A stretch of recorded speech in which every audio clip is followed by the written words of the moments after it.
Hello guys, I am Kamlesh Kumar. Welcome to your my target point. अगर मेरे पिछले video आपने नहीं देखे हैं तो डिस्क्रिप्शन के लिंक में जाकर मेरे पिछले वीडियो देखिए, उन्हें लाइक करिए, शेयर करिए और सब्सक्राइब करिए। कक्षा 10 वास्तविक संख्याएं, प्रश्नावली 1.2। Question number 3।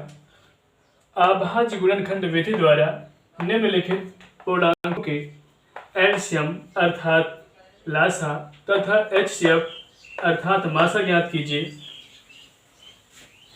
इसके जैसा ही क्वेश्चन नंबर 2 कर चुके हैं, परंतु उसमें जांच करनी थी और उसमें जांच नहीं करनी, उसी के जैसे ही करेंगे। नंबर पहला 12 है, 15 है और 21। एलसीएम तथा एचसीएफ ज्ञात करने के लिए हम प्रयोग करेंगे अभाज्य गुणनखंड विधि द्वारा, अर्थात 12 है, 15 है और 21, इन तीनों के अभाज्य गुणनखंड करेंगे। 2 छक्का 12, 2 तियां 6, 15 के अभाज्य गुणनखंड 3 पचे 15, 5 को 5 से काटेंगे, एक बार जाएगा भाग। 21 को 3 से डिवीजन दिया, 3 7 21, 7 को 7 से ही 1 आया। इस तरह से 12 के अभाज्य गुणनखंड 2 2 3, 15 के अभाज्य गुणनखंड 3 × 5 अर्थात 15 बराबर 3 × 5, 21 गुणनखंड 3 × 7। सबसे पहले हमको एलसीएम बताना है अर्थात लासा, इसके बाद मासा। देखते हैं एलसीएम। यहाँ पर 3 संख्याएं हैं, 12 है, 15 है और 21।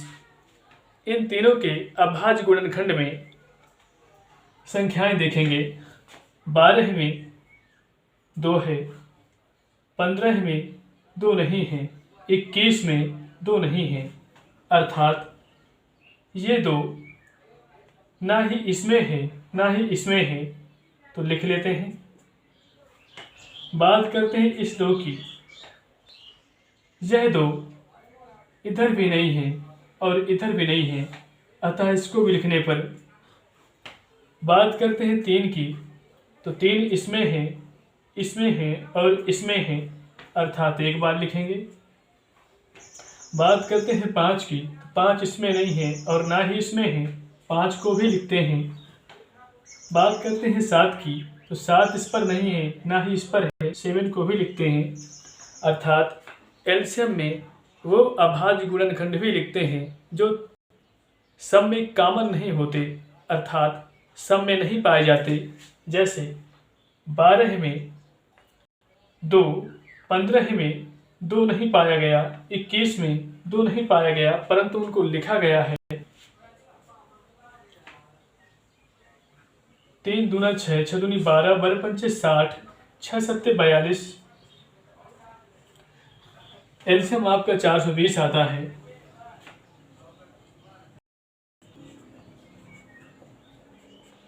एचसीएफ ध्यान से देखेंगे, 12 के अभाज्य गुणन में 3 ही एक ऐसा नंबर है जो 15 के अभाज्य गुणनखंड में आ रहा है, 21 के अभाज्य गुणनखंड में आ रहा है। अर्थात अगर आपको एचसीएफ ज्ञात करना है तो जितनी भी संख्याएं हैं उनके सभी के अभाज्य गुणनखंड में वही संख्या होनी चाहिए, कॉमन होनी चाहिए। तो यहाँ पर हम पा रहे हैं 3 3 3, ओनली 3 ही कॉमन है 12, 15, 21 के अभाज्य गुणनखंड में। इस तरह से हमारा मासा 3 आ जाता है, अर्थात एचसीएफ 3 आ जाता है।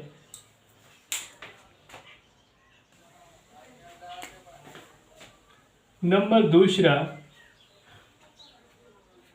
17, 23 और 29।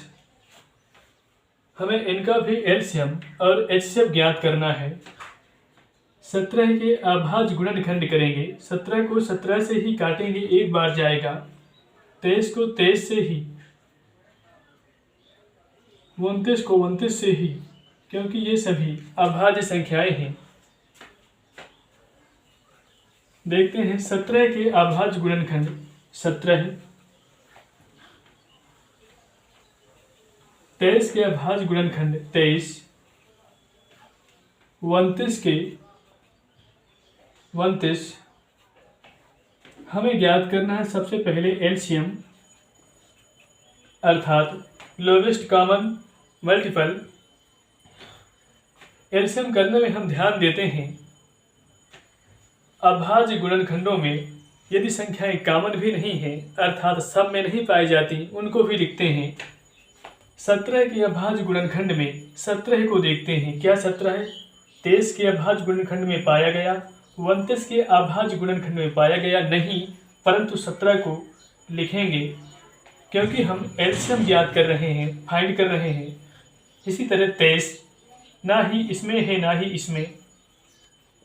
इसी प्रकार 29 इन दोनों में नहीं पाया गया, परंतु हम लिखेंगे। 17 थी 51, 5 बचा, 17 दूनी 34, 34 और 5 339, 395 आया। इसका मल्टीपल कर लिया, एक पुनः 29 का मल्टीपल करेंगे। आसान तरीके से करने के लिए इन दोनों को करेंगे तो इतना आ जाएगा, ये बच गया, इसको पुनः कर देंगे मल्टीपल।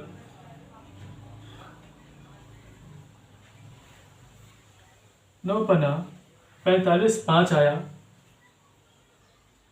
9 नहीं है 81, 81, 81 4 86, 85, 8 बचा आपका, 9 3 27, 27 8 35 हुआ, 2 5 10 कैरी 0, 1 बचा, 2 9 18, 1 19, 1 बचा, 2 3 6, 6 1 7, जोड़ लेंगे 5 5, 9 5 14 है, 7 3 10 11। इस तरह से एलसीएम आपका 11,455 आता है।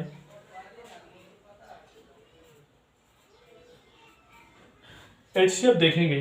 सबसे पहले जितनी संख्याएं होती हैं उसके अभाज्य गुणनखंड में हम कॉमन संख्या देखते हैं। जैसे 17 के अभाज्य गुणनखंड में 17 है, 23 में 23, 29 में 29, अर्थात इन तीनों में ऐसी कोई भी संख्या नहीं है जो तीनों में हो, केवल एक को छोड़कर एक छुपा रहता है। 1 1 1 किसी भी संख्या के गुणे में एक छुपा रहता है। जैसे मैं 6 करूं तो 6 के मल्टीपल में एक होता है, क्योंकि 6 का पहाड़ा 1 में पढ़ने से 6 ही आएगा, अर्थात यहाँ पर 1 1 है। ऐसा कौन सा नंबर है जो तीनों में हो? 1 1 1, अर्थात एचसीएफ 1 आएगा। देखते हैं क्वेश्चन नंबर तीसरा। 8 कॉमन 9 और 25। ठीक उसी प्रकार 8 के अभाज्य गुणनखंड करेंगे। 2 का भाग दिया 8 में, 4 बार गया, 2 दूना 4, 2 का 2 से 1 बार गया। 9 को 3 से काटेंगे, 3 3। 25 5 से दिया, 5 बचा 25, 5 बार गया, 5 को खुद 5 से काटा, 1 बार गया। यहाँ पर हम देख रहे हैं 8 के अभाज्य गुणनखंड 2 2 2 था, 2 मल्टीपल 2 मल्टीपल 2 मल्टीपल। 9 के देखते हैं 3 मल्टीपल 3, 25, 5 मल्टीपल 5। सबसे पहले हमें एलसीएम फाइंड करना है।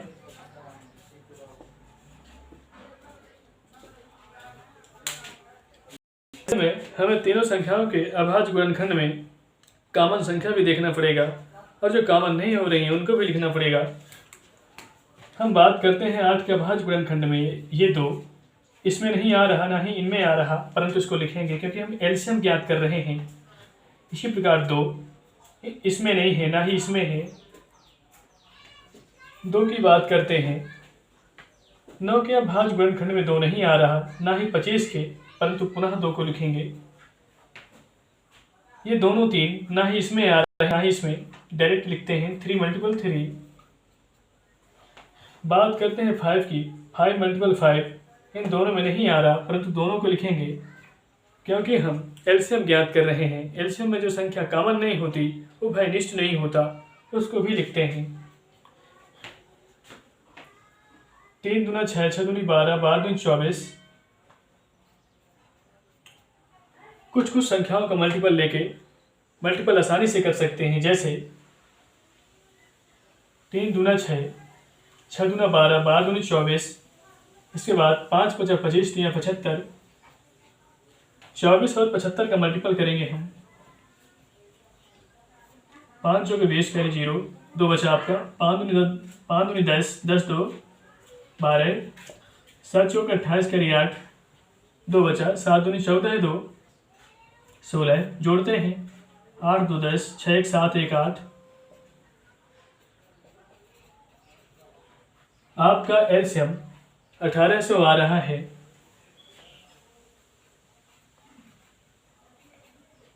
एचसीएफ ज्ञात करेंगे। 8 के अभाज्य गुणनखंड में 2 की बात करते हैं तो 2 यहाँ पर नहीं है, ना ही 2 यहाँ पर है। एचसीएफ में वही संख्या लेना है जो कॉमन हो रहा है, सब में आता है। 2 को नहीं लिखने पर इस 2 की बात करते हैं, इन दोनों में नहीं है, ना ही ये 2 इन दोनों में है। अर्थात 5 भी इन सब में नहीं है, ना ही 3 इन सब में है। कोई भी एक दूसरे में संख्या कॉमन नहीं हो रही, परंतु एक छुपा रहता है, अर्थात एक एक सब में है। एचसीएफ 1 आएगा। अगर मेरा वीडियो समझ में आया हो, कंसेप्ट ठीक लगे हों, मेरी वीडियो को लाइक करिए, शेयर करिए, सब्सक्राइब करिए। Thanks for watching this video.